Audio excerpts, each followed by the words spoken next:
Hello, everyone. Welcome to the Newsbrowse News broadcast. According to UPI, U.S. Vice President J.D. Vance stated that the United States is seeking to fundamentally transform its relationship with Iran, though he warned that the renewed talks in Switzerland would not bring an immediate end to the war. Speaking at the Bergenstock Lakeside Resort near Lucerne, Vance was joined by President Donald Trump's key negotiators, Jared Kushner and Steve Witkoff, alongside mediators from Pakistan and Qatar. Vance noted that this marks the highest-level meeting between American and Iranian leadership. He explained that President Trump wishes to extend an outstretched hand, offering to rebuild relations if Tehran stops destabilizing the region and abandons its long-term nuclear ambitions. These Swiss negotiations follow a 14-point peace pact signed by Trump during the G7 summit, which called for a ceasefire, the reopening of the Strait of Hormuz, and eased financial restrictions. However, tensions remain high as Iran closed the strait again following fresh Israeli strikes on Hezbollah in Lebanon. Neither Israel nor Hezbollah was present at Sunday's talks. According to a report by Lianhe Zhaobao, a technical glitch in Switzerland's air traffic control system led to dozens of flight cancellations and delays at Zurich Airport on Sunday, June 21. The issue arose when information regarding a temporary restricted flight zone established for the peace talks between the United States and Iran was integrated into the radar display system of Skyguide, the Swiss air navigation service provider. Because the latest round of talks was finalized late on Saturday, the restriction zone was set up at the last minute.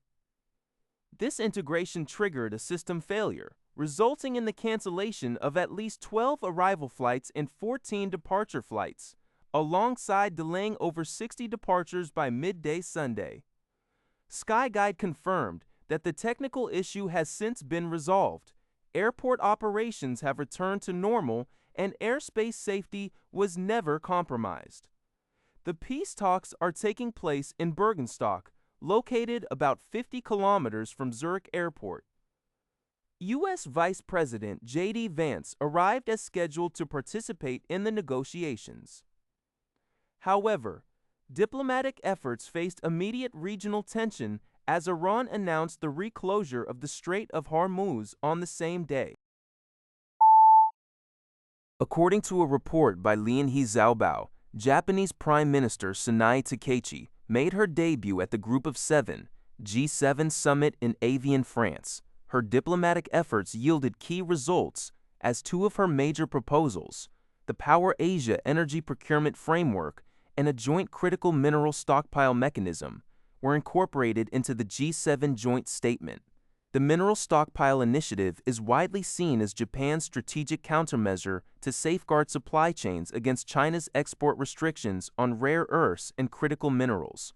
Despite these diplomatic successes, Takaichi faces mounting domestic and international challenges. A recent Kyodo News poll revealed her domestic approval rating has fallen to 55.8% due to unfulfilled tax pledges and a scandal involving her secretary's smear campaign against political rivals. Furthermore, her diplomatic image has taken a hit online. Viral social media videos showed her sitting alone and seemingly isolated during G7 leadership huddles, and apparently being ignored by U.S. President Donald Trump, while Japanese media noted her contribution as the sole Asian voice at the summit. Critics like the Nikkei warned that failing to manage relations with China is a strategic misstep. According to a report by Thai Sounds, all 6 launcher vehicles of the U.S. military's Terminal High Altitude Area Defense THAAD system deployed in South Korea have returned to their base in Seongju, Gyeongsangbuk-do. The launchers had temporarily left the base in March during a period of heightened tensions between the United States and Iran, moving to Osan Air Base in Gyeongbuk-do. At the time, the frequent takeoff and landing of heavy transport aircraft, such as the C-5 and C-17 at Osan, led to widespread speculation that the interceptor missiles mounted on the THAAD vehicles were being transferred to the Middle East. While Yonhap News Agency indicated that the launcher vehicles themselves did not leave South Korea, some had begun returning to Seongju in stages, with all 6 now fully redeployed. In April, U.S. Forces Korea Commander Xavier Brunson clarified to the U.S. Senate Armed Services Committee that the SAD system remained on the Korean peninsula without being relocated, though he noted that the military was actively transporting ammunition. That's all for this video.